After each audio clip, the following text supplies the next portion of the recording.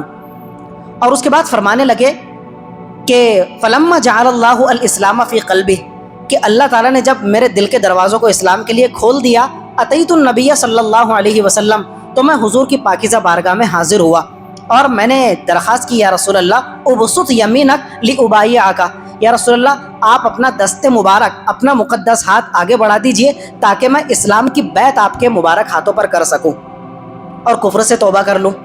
تو فبسط یدہ، حضور نے اپنا دست مبارک مقدس ہاتھ آگے بڑھا دیا. آگے کہتے ہیں فقبضت یدی، حضور نے تو میری درخواست پر اپنا ہاتھ آگے بڑھایا لیکن میں نے اپنا ہاتھ ریورس لے لیا، پیچھے کھینچ لیا. حضور حیران، آپ نے تعجب سے پوچھا ما لک یا عمرو، کیا بات ہے کہ تمہارا ارادہ تبدیل ہو گیا؟ جس ارادے سے آئے تھے وہ ارادہ چینج ہو گیا کیا؟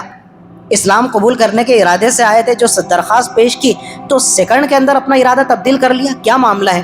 کہنے لگے یا رسول اللہ میرے منہ میں خاک مٹی، ایسا کوئی ارادہ نہیں ہے. اردت ان اشترط، میں آپ سے ایک شرط لگانا چاہتا ہوں، اگر وہ میری شرط آپ قبول اور منظور فرما لے تو میں ابھی آپ سے بیعت کرنے تیار ہوں. تو حضور نے دریافت فرمایا تشتریط ماذا، ٹھیک ہے اپنی شرط میرے سامنے رکھو، اگر ہوا تو میں منظور کروں گا. تو وہ کہنے لگے یا رسول اللہ میری شرط یہ ہے ان یغفر لی، کہ میری جتنی زندگی حالت کفر میں، حالت گناہ کے اندر گزری ہے، اگر آپ مجھے اس بات کی گارنٹی اور ضمانت دے دے کہ اللہ تعالیٰ اس اسلام قبول کرنے کی بدولت میری پچھلی ساری زندگی کے گناہوں کو بخش دے گا، تو گناہوں کی بخشش کی ضمانت پر میں آپ سے بیعت اسلام کرنے تیار ہوں. حضور نے فرمایا عمرو یار تم بڑے بھولے رہ گئے، اتنے بھولے، مجھے نہیں اندازہ تھا کہ تم اتنے بھولے ہو سکتے ہو. حضور نے فرمایا اما علمت ان الاسلام یہدم ما کان قبلہ، حضور نے فرمایا تم کو معلوم نہیں کہ جب کوئی کافر غیر مسلم اسلام قبول کر لیتا ہے تو منٹوں بلکہ سیکنڈ کے ہزارویں حصے میں اللہ تعالیٰ اسلام قبول کرتے ہی اس کی پچھلی زندگی کے سارے گناہوں کو یوں مٹا کر رکھ دیتا ہے. انہوں نے سننا تھا کہ ان کی ڈھارس بن گئی.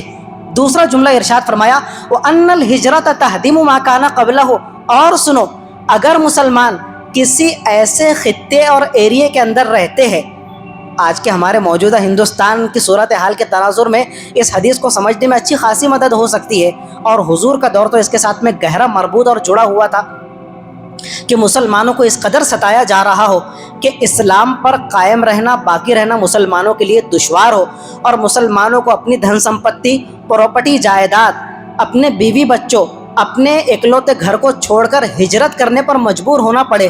تو حضور نے فرمایا اگر کوئی مسلمان ان کٹھن حالات کے اندر اپنے دیس کو، اپنے گھر بار کو چھوڑ کر ہجرت کی راہ اختیار کرتا ہے تو اللہ تعالیٰ اس ہجرت کے عمل کی بدولت تہدیم ما کان قبلہ، پچھلی زندگی کے سارے گناہوں کو مٹا کر رکھ دیتے ہیں. یہ اب اگلا جو جملہ ہے ہمارے آج کے ٹاپک سے ریلیٹڈ ہے. حضور نے فرمایا عمرو یہ بات بھی سنتے چلو، والحج یہدم ما کان قبلہ، اگر کوئی مسلمان سفر حج کے لیے رخت سفر باندھتا ہے اور جب وہ حج سے واپس لوٹتا ہے تو یہ حالت میں لوٹتا ہے کہ اللہ تعالیٰ حج کی بدولت اس کی پچھلی ساری زندگی کے گناہوں کو مٹا کر صاف فرما دیتا ہے. یہ ہے سفر حج. اللہ تعالیٰ مجھے اور آپ کو بار بار سفر حج کی سعادت سے بہرور فرمائے. ایک اور حدیث جو بڑی دلچسپ حدیث ہے، آپ نے زندگی میں شاید کبھی نہ سنی ہو، تھوڑی طویل ترین حدیث ہے لیکن بڑے مزے کی. حضرت عمر کے جلیل القدر صاحبزادے وہ یہ روایت بیان فرماتے ہیں، الترغیب والترہیب نام کی ایک کتاب ہے حدیث پاک کی.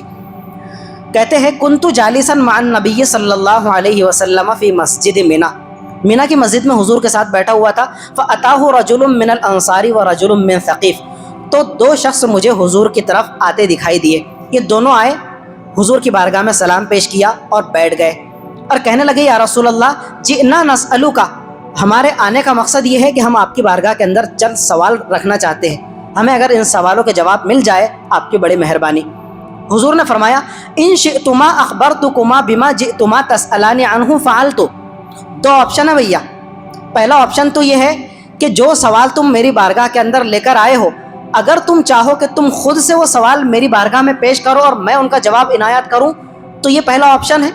اور دوسرا آپشن یہ ہے کہ اگر تم چاہو کہ جو سوال تم مجھ سے پوچھنے آئے ہو تو تمہارے سوال پوچھے بغیر میں اپنے آپ سے اگر ان سوالوں کو تمہارے سمکش پرستت کروں، تمہارے سامنے پیش کروں، تو یہ دوسرا آپشن ہے۔ اب بولو کہ تم پہلے مجھ سے سوال کرتے ہو میں ان کا جواب دوں، یا جو سوال تم لے کر آئے ہو میں خود سے وہ سوال قائم کر کے تم کو جواب عنایت کروں؟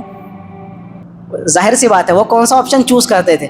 دوسرا آپشن کہ یا رسول اللہ جو سوال ہم لے کر آئے ہیں قبل اس کے کہ ہم آپ کے سمکش ان سوالوں کو پرستت کریں، آپ کی بارگاہ میں پیش کریں، آپ خود ہی عنایت فرما دیجئے اور آپ کی بارگاہ سے ان کا جواب بھی ہمیں مل جائے، بڑی مہربانی اور نوازش۔ وہ جو قبیلہ بنو ثقیف سے تعلق رکھنے والے صحابی تھے انہوں نے ان انصاری صحابی سے کہا سل، تم ذرا پوچھنے کی ہمت کرو۔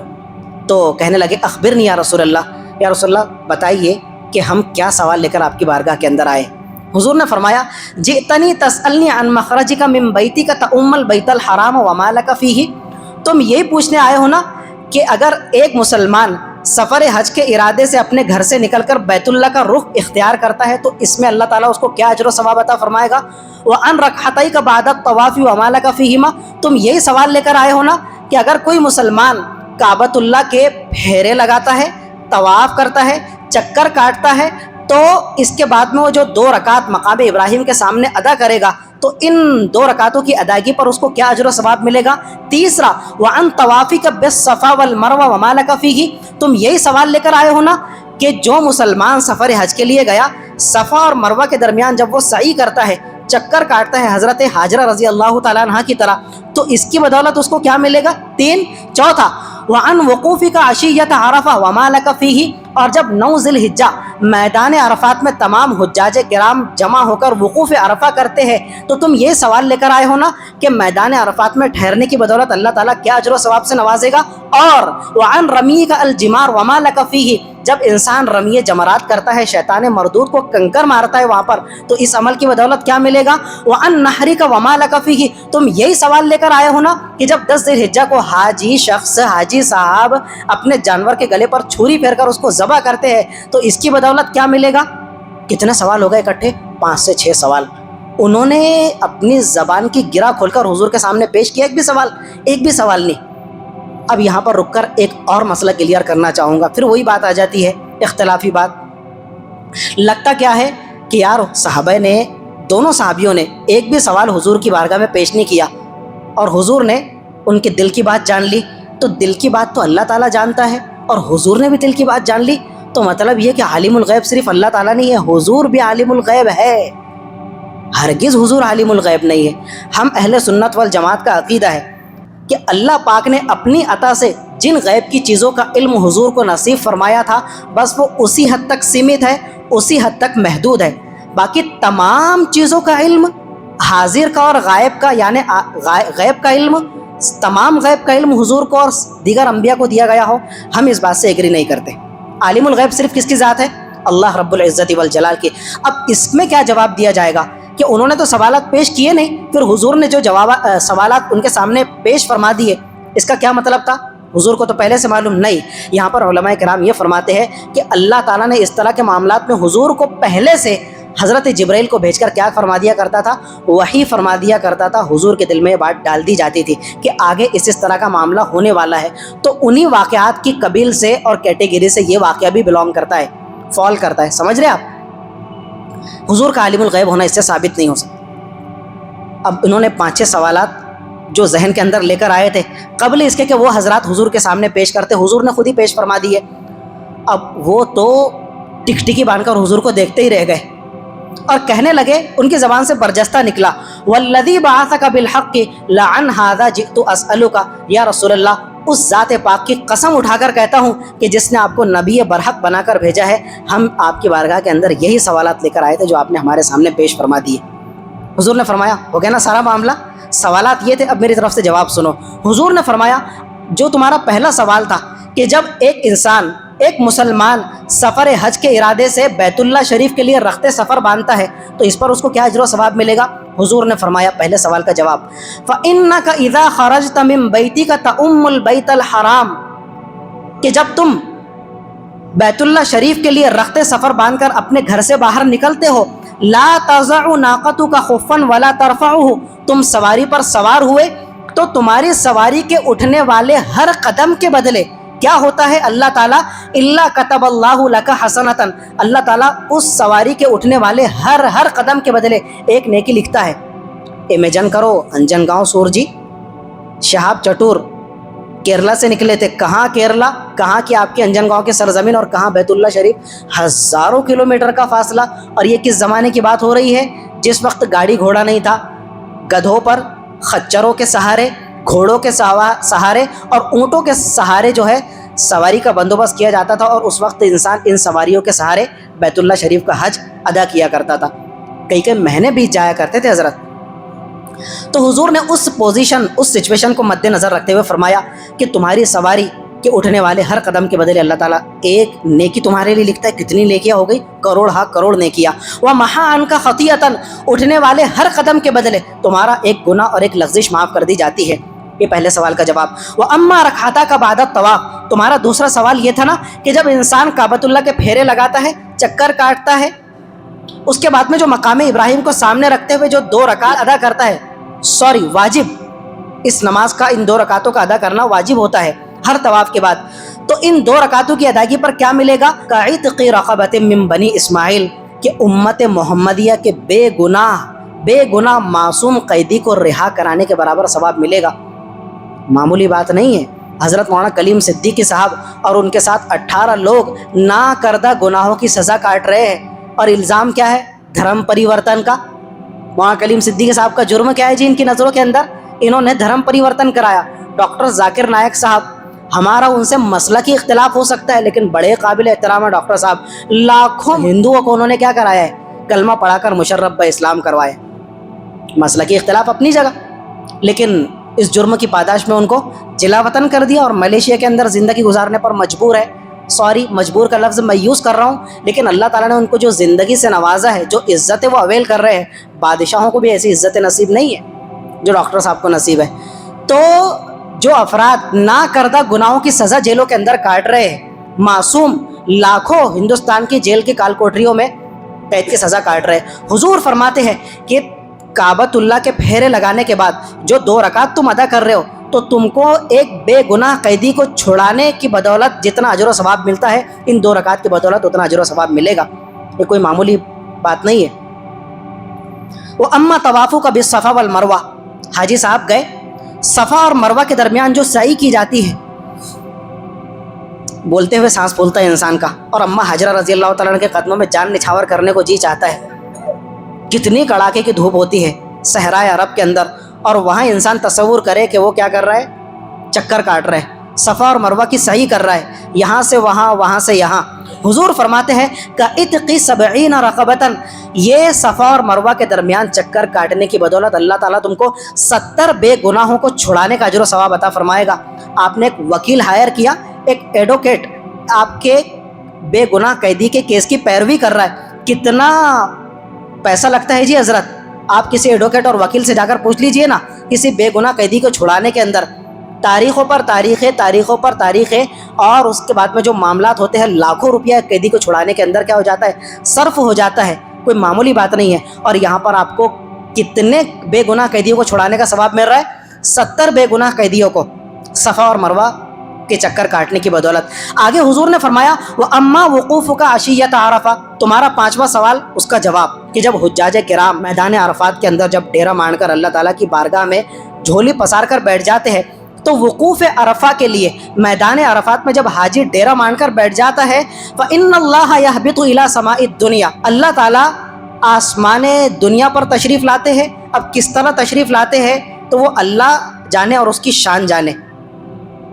ایک تو یہ ہے کہ میں تیسری پائری اور سیڑھی پر بیٹھا ہوا ہوں، میں اتر کر دوسری سیڑھی پر آ جاؤں، پہلی سیڑھی پر آ جاؤں، آپ اپنی منزل کے تیسرے فلور سے اتر کر پہلی منزل پر آ جائے، آپ کا اور میرا اترنا یہ ہے، تو کیا میرے اور آپ کے اترنے کی طرح اللہ تعالیٰ کا چڑھنا اور اترنا ہے؟ معاذ اللہ ثم معاذ اللہ۔ اگر یہ معاملہ ہو تو پھر مجھ میں اور میرے خدا میں کوئی فرق باقی نہیں رہ جاتا۔ اللہ تعالیٰ باڈی سے پاک ہے، اس کا کوئی باڈی شیپ نہیں ہے، اس کا کوئی جسم نہیں ہے، اس کے پیر نہیں ہے پھر بھی وہ چلتا ہے، اس کے ہاتھ نہیں ہے پھر بھی وہ پکڑتا ہے، اس کی آنکھیں نہیں ہے پھر بھی وہ دیکھتا ہے، اس کے ہونٹ، دانت اور زبان نہیں لیکن پھر بھی وہ بولتا ہے، سب کچھ کرتا ہے۔ ان تمام تر چیزوں سے منزہ اور پاک ہونے کے باوجود وہ کیا ذات ہے، ہم اس کا تصور اور امیجن بھی نہیں کر سکتے۔ تو ہم قیامت کے دن اللہ تعالیٰ کا اپنی آنکھوں سے دیدار کریں گے انشاءاللہ، اور یہ جنتیوں کے لیے سب سے بڑی دولت ہوگی۔ جنت کی حوروں کا مل جانا، جنت کی شراب کی، دودھ کی، پانی کی اور دیگر نہروں کا مل جانا بڑی دولت نہیں ہے۔ سب سے بڑی دولت کیا ہے؟ ہمارے کریٹر، ہمارے خالق و مالک پاک پروردگار کا دیدار ہم کو اپنی گنہگار آنکھوں سے نصیب ہو جائے، اس سے بڑی کوئی دولت نہیں ہے۔ یہ اللہ تعالیٰ مجھے اور آپ کو دیدار نصیب فرمائے۔ تو کیا بات چل رہی تھی؟ جب حجاج کرام میدان عرفات کے اندر ڈیرا مان کر بیٹھ جاتے ہیں تو اللہ تعالیٰ آسمان دنیا پر نزول فرماتے ہیں، فَيُبَاهِي بِكُمْ الْمَلَائِكَةُ، حضور فرماتے ہیں کہ اللہ تعالیٰ فرشتوں کے سامنے تمہارے بارے میں فخر کرتے ہیں یار، کہ دیکھو نا میرے بندوں کو، عبادی جاؤنی شعیثاً، کیرلا سے شہاب چٹور پیدل چل کر آیا، فرشتوں تم دیکھ رہے ہو، مصر سے، ایجپٹ سے اور دور دراز لاکھوں کلومیٹر کی مسافت طے کرتے ہوئے میرا یہ حاجی بندہ ساری کٹھنائیوں کو برداشت کرتے ہوئے، سردی، گرمی اور برسات کی کلفتوں کو برداشت کر کے یہاں تک پہنچا ہے، اور کیا جذبہ پیش نظر ہے کہ پروردگار تو راضی ہو جائے۔ شعیثاً، اس کے بال دیکھو نا، اس کے سارے سر کے بال بکھرے ہوئے ہیں، یہ دیوانہ ہے، مجنون ہے۔ ہاں پروردگار، تیری محبت کے اندر دیوانہ اور مجنون ہو چکا ہے، جس کو اپنی ذات کا بھی خیال نہیں ہے۔ تو اللہ تعالیٰ فرماتے ہیں اتنا پرا گندہ حال، پرا گندہ بال کس کے لیے؟ میری خاطر۔ فرشتوں تم نے تو میرے سامنے اعتراض کیا تھا، اشکال کیا تھا کہ یہ خون خرابہ کریں گے، دیکھو تو صحیح کہاں خون خرابہ ہو رہا ہے، یہ تو میری خاطر لاکھوں کلومیٹر کی مسافت طے کر کے سفر حج کی ادائیگی کے لیے آئے ہیں۔ یرجون جنتی، یہ صرف میری رضا جوئی چاہتے ہیں اور میری جنت کے طلبگار اور امیدوار ہیں۔ آگے اللہ تعالیٰ اب ان حجاج کرام کی طرف مخاطب ہو کر فرماتا ہے، فَلَوْ كَانَتْ ذُنُوبُكُمْ كَعَدَدِ الرَّمْلِ، اے میرے حجاج کرام بندو، میں تم سے وعدہ کرتا ہوں۔ کیا وعدہ؟ اگر تمہارے پچھلی زندگی کے سارے گناہ ریت کے ذرات کے مانند کثیر مقدار اور بھاری ماترا کے اندر بھی نکل آئے، امیجن کرو آپ کی دیوار کا کنسٹرکشن کا کام چالو ہے، آپ ٹالی، آدھی ٹالی ریتی منگواتے ہیں، آپ نے ابھی تک کے ریت کے ذرات کو کاؤنٹ کیا ہے؟ ہماری مجال ہے کہ ریت کے ذرات کی مقدار کو ہم شمار کر سکے۔ اے میرے گنہگار بندو، ریت کے ذرات کے مانند بھی نکل آئے۔ آگے فرماتا ہے، او کا قطر المطری، رات میں اچانک موسم بن گیا اور موٹے موٹے بارش کے بند برس رہے تھے۔ موسلادھار بارش کے اندر جتنے بارش کے قطرات آسمان سے زمین پر اترتے ہیں، کتنی مقدار ہوتی ہے قطروں کی؟ ناقابل شمار۔ اگر تمہارے گناہ بارش کے برستی قطرات کے مانند بھی ہو، او کا زبد البحر، میرے بندو تم نے ٹھاٹھے مارتا ہوا سمندر دیکھا ہے نا؟ ٹھاٹھے مارتا ہوا سمندر، اب سمندر کی پاتال سے لے کر تو سمندر کا جو عروج والا ایریا ہے وہاں تک، اور تمہارے گناہوں کو تم لیا کر ٹکا دو جو سمندر کے اوپر بہنے والی جھاگ ہوتی ہے، جو سمندر کے اوپر بہنے والا سفید پھیس ہوتا ہے، جو اس پر جمنے والی کائی کی پرت ہوتی ہے، جھاگ۔ اگر سمندر کے بقدر بھی تمہارے گناہ نکل آئے، اتنے سارے گناہ کے باوجود بھی، افیضوا عبادی مغفورا لکم، تمہارے سفر حج کی بدولت جب تم سفر کر کے لوٹ جاؤ گے نا اپنے گھر، تو تم بخشے بخشائے اپنے گھر لوٹو گے۔ اتنے گناہوں کے باوجود بھی کتنی کرم نوازی کا معاملہ یہاں ختم نہیں ہوا، ابھی حضور کا جواب کنٹینیوسلی ان صحابہ کرام کے سامنے جاری ہے۔ وَأَمَّا رَمْيُكَ الْجِمَارَ، میرے صحابی تم نے کہا تھا کہ جب انسان شیطان کو کنکری مارتا ہے، رمی جمرات کرتا ہے، تو اس پر کیا ملے گا؟ حضور نے فرمایا، فَلَكَ بِكُلِّ حَصَاةٍ رَمَيْتَهَا تَكْفِيرَ كَبِيرَةٍ مِّنَ الْمُوبِقَاتِ، تو تمہاری اٹھنے والی اور مارے جانے والی ہر کنکری کے بدلے میں اللہ تعالیٰ تمہارے بڑے کبیرہ گناہوں میں سے ہر گناہ کی معافی کا اعلان فرما دیتا ہے۔ صرف ایک کنکری مار رہے ہو، معمولی سی کنکری، اور ایک کنکری مارنے کے پیچھے تمہارا جو ہلاک کرنے والا بڑا گناہ تمہارے پیچھے بیٹھا تھا وہ تمہارا مٹ کر رہ گیا۔ اور آگے حضور فرماتے ہیں، وَأَمَّا نَحْرُكَ، 10 ذی الحجہ کو جب حاجی صاحب اپنے قربانی کے جانور کے گلے پر چھری چلاتے ہیں تو آگے حضور فرماتے ہیں، فَمَذْخُورٌ لَكَ عِنْدَ رَبِّكَ، تو اس کا اجر و ثواب سیف ہو کر اسٹاک کر کے تمہارے پروردگار کی بارگاہ کے اندر محفوظ ہو جاتا ہے، قیامت کے دن ملے گا۔ وَأَمَّا حَلَقُكَ رَأْسَكَ، جب تم حج کے لیے جاتے ہو اور اپنے بال مونڈ کر اپنے سر کو حلق کرا دیتے ہو، فَلَكَ بِكُلِّ شَعْرَةٍ حَلَقْتَهَا حَسَنَةٌ، حضور فرماتے ہیں کہ ہر بال کے بدلے میں اللہ تعالیٰ تم کو ایک نیکی سے نوازتا ہے۔ کتنے بال ہیں؟ ناقابل شمار۔ وَيُمْحَى عَنْكَ بِهَا خَطِيئَةٌ، اور ہر بال کے بدلے میں اللہ تعالیٰ تمہاری ایک لغزش کو معاف فرماتا ہے۔ وَأَمَّا طَوَافُكَ بِالْبَيْتِ، یہ تو سب سے بڑا عمل ہے، وقوف عرفہ کے بعد سب سے بڑا عمل کون سا ہے؟ کعبۃ اللہ کے پھیرے لگانا، چکر کاٹنا۔ دیکھو نا، بیٹھے بیٹھے ہر ایک کا دل ابھی کیا اور جھوم رہا ہوگا کہ کعبۃ اللہ ہمارے سامنے موجود ہو اور ہم کعبۃ اللہ کے پھیرے لگائے، اس کے کالے غلاف کو پکڑے، چومے، بوسے دے۔ ہر انسان کی آرزو اور تمنا ہوتی ہے، اللہ تعالی ہم تمام کی آرزوؤں کو پورا فرمائے۔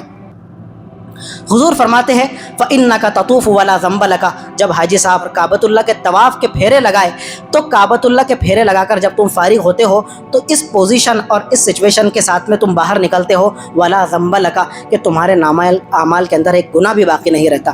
یہ کعبۃ اللہ کا یہ طواف کا جو عمل ہے نا، حضرت اقدس پیر ذوالفقار احمد صاحب نقشبندی رحمۃ اللہ علیہ 4 مہینے پہلے جن کا انتقال ہوا، وہ ایک عجیب بات فرمایا کرتے تھے۔ وہ کہا کرتے تھے کہ یہ کعبۃ اللہ جو ہے نا ایک روحانی واشنگ مشین ہے۔ چند سال پہلے تک تو اس کا تصور تھوڑا مشکل تھا، لیکن 15-20 سال کے اندر ہر ایک گھرانے کے اندر واشنگ مشین آئی اور اس نے اس تصور کو تھوڑا کیا کر دیا، آسان کر دیا۔ واشنگ مشین میں کیا کیا جاتا ہے، سارے میلے گندے کپڑے لا کر اس کے اندر ڈم کر دیے جاتے ہیں، اور وہ پھر جب اس کا آپ بٹن اسٹارٹ کرتے ہیں تو وہ لگاتی ہے چکر، ایک چکر، دوسرا چکر، لگاتے لگاتے لگاتے 15-20 چکروں کے اندر گندے سے گندا، میلے سے میلا کچیلے کپڑے کا سارا میل کچیل واش کر کے باہر پھینک دیتی ہے۔ تو وہ کہتے تھے بس ایسا لگتا ہے کہ یہ کعبۃ اللہ بھی جو ہے نا روحانی واشنگ مشین ہے۔ خدا کے سارے گنہگار بندے گناہوں میں لت پر ہو کر وہاں پر آتے ہیں، اور کعبۃ اللہ کا طواف، ایک چکر لگایا، دوسرا طواف کیا، تیسرا پھیرا، 7 پھیرے لگا کر جب بندہ فارغ ہو جاتا ہے تو اللہ تعالیٰ اس کے دل کی ساری گندگیوں کو دور کر کے باہر نکال دیتے ہیں، اور بندہ سارے گناہوں سے پاک و صاف ہو کر ایسا آ جاتا ہے جیسا کہ وہ اس دن تھا جب اس کی ماں نے اس کو جنم دیا تھا۔ تو کعبۃ اللہ کیا ہے، ایک روحانی واشنگ مشین ہے۔ تو یہ حضور فرماتے ہیں، اب یہ آخری عمل تھا ان کے سوال کا جواب کا جو حضور عنایت فرما رہے تھے۔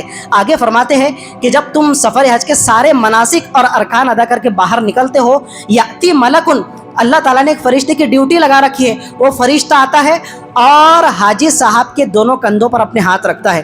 جس طرح آپ کا بچہ مین آف دی میچ بن کر آیا، جیت کا صحرا اس کے سر، تو آپ اس کے کندھوں پر کیا کرتے ہیں، فخر سے ہاتھ رکھتے ہیں، اس طرح زور سے اس کے کندھوں پر ہاتھ مارتا ہے انسان، یہ ہے میرا شیر، یہ تھا میرا بچہ کہ جس پر مجھ کو بڑا ناز تھا، بولتا ہے نا انسان۔ تو فرشتہ ناز کے ساتھ میں فخریہ طور پر اس کے کندھوں پر ہاتھ مارتا ہے اور اس سے کہتا ہے اعمل فیما تستقبل، تیرا نامہ اعمال جو گناہوں سے لت پت تھا وہ بالکل کلوز ہو چکا ہے، اب ایک صاف ستھرا نامہ اعمال تیرے حوالے کیا جا رہا ہے، اب نئے سرے سے اپنی زندگانی کی شروعات کر، فقد غفر لک ما مضی، اس لیے کہ تیری پچھلی ساری زندگی کے گناہوں کو معاف کر کے ختم کر دیا گیا ہے۔ مسلمانوں، یہ سفر حج کی جتنی بڑی عظیم سعادت ہے، اس پر ملنے والے جتنے اجر و ثواب ابھی آپ سن رہے تھے نا، اگر کوئی مسلمان صاحب حیثیت، صاحب استطاعت ہونے کے باوجود بھی حج ادا نہیں کرتا، ٹال مٹول کرتا ہے، خامخواہ سفر حج کو ڈیلے کرتا ہے، یا اگر کوئی سرے سے حج کی ادائیگی کی نیت کا ارادہ ہی نہیں رکھتا، تو اس کے لیے ڈوب مرنے کا مقام ہے، اور اس کے لیے شدید ترین وعید حضور نے حدیث پاک میں ارشاد فرمائی ہے۔ حضرت علی رضی اللہ تعالیٰ عنہ کی روایت ہے، حضور فرماتے ہیں من ملک زادن و راحلتن، اللہ تعالیٰ نے ایک مسلمان کو اتنی استطاعت اور حیثیت سے نوازا کہ وہ پاسپورٹ بنا سکتا ہے، ویزا لگوا سکتا ہے، سفر حج کے سارے اخراجات برداشت کر سکتا ہے، لیکن اس کے باوجود بھی لم یحج، وہ حج کی ادائیگی کا اہتمام نہیں کرتا۔ حضور فرماتے ہیں فلا علیہ ان یموت یہودیا او نصرانیا، مجھے اندیشہ ہے کہ اگر اللہ تعالیٰ اس مسلمان کا مرنے سے پہلے ایمان سلب کر کے اس کو یہودی یا نصرانی بنا کر مارے تو میرے ہاتھ کھڑے ہیں۔ کتنی خطرناک وعید ہے کہ حاجی صاحب جن پر حج فرض ہو چکا تھا، 70 سال کی عمر ہو چکی ہے، حج 20 سال پہلے فرض ہو چکا ہے، پراپرٹی ڈیلنگ بھی چل رہی ہے، آٹو ڈیلنگ بھی چل رہی ہے، ساری دنیا کے معاملات کے اندر لت پت ہے، نئی ترغیب ہو رہی ہے، تو صرف سفر حج کی نہیں، دیکھ لیا جائے گا، قبر کے اندر ٹانگیں لٹک چکی ہے لیکن پھر بھی دیکھ لیا جائے گا۔ لیکن تو حاجی صاحب آپ کو موت کا پتہ ہے کیا؟ تو حضور نے فرمایا مجھے اندیشہ ہے کہ اللہ تعالیٰ اس کے ایمان کو سلب کر کے اگر اس کو یہودی یا نصرانی بنا کر مارے تو میں اس کی کوئی گارنٹی اور ضمانت نہیں لے سکتا۔ کتنی خطرناک وعید، اور اس کے بارے میں حضور نے سخت ترین روایت ارشاد فرمائی ہے۔ اور جو لوگ سمجھتے ہیں کہ بچی کے ہاتھ پیلے کر دیے جائے، بچے کا ولیمہ درپیش ہے، اس سال بچے کا ولیمہ کر لیا جائے، اس کے بعد کیا کریں گے، اگلے سال حج کر لیں گے، تو شادی پہلے بھی ہو سکتی ہے اور شادی بعد میں بھی ہو سکتی ہے اور شادی شادی بھی ہو سکتی ہے۔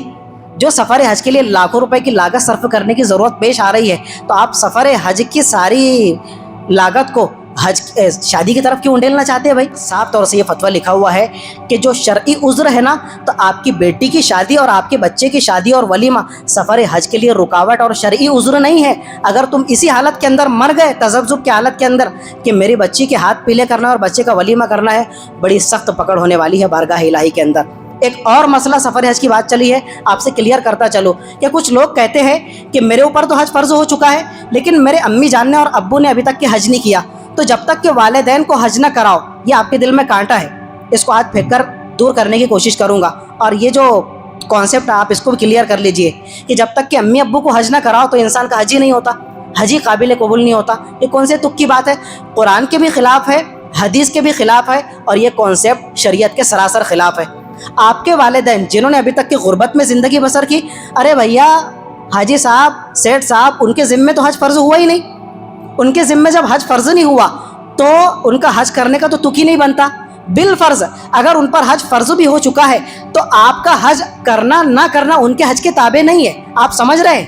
آپ ان کو ترغیب دیجئے کہ میں اگلے سال حج کے لیے جانے والا ہوں، آپ بھی پاسپورٹ بنوا لیجئے، ویزا لگوا لیجئے، اور ہم سب مل کر جو ہے آئندہ سال حج کے لیے جائیں گے۔ اگر وہ مانتے ہیں ماشاءاللہ، اگر وہ کہتے ہیں نہیں ہم ابھی حج کے لیے راضی نہیں ہے، رضامند نہیں ہے، تو تم چپ چاپ تمہارے سفر حج کی تیاری کر کے حج کے فریضے سے سبکدوش ہو جاؤ۔ باقی لوگوں کا یہ معاملہ کہ جب تک کہ امی ابو کو حج نہ کراؤ اپنا حج قابل قبول نہیں ہوتا، یہ سراسر قرآن و حدیث کے خلاف بات ہے۔ سمجھ میں آیا؟ اور اللہ تعالیٰ سے ہم دعا کرتے ہیں کہ پروردگار عالم ہمیں زندگی میں بار بار حج بیت اللہ کی سعادت سے سرفراز فرمائے اور اپنے پیارے حبیب کے شہر نور کا دیدار نصیب فرمائے۔ وآخر دعوانا ان الحمد للہ رب العالمین۔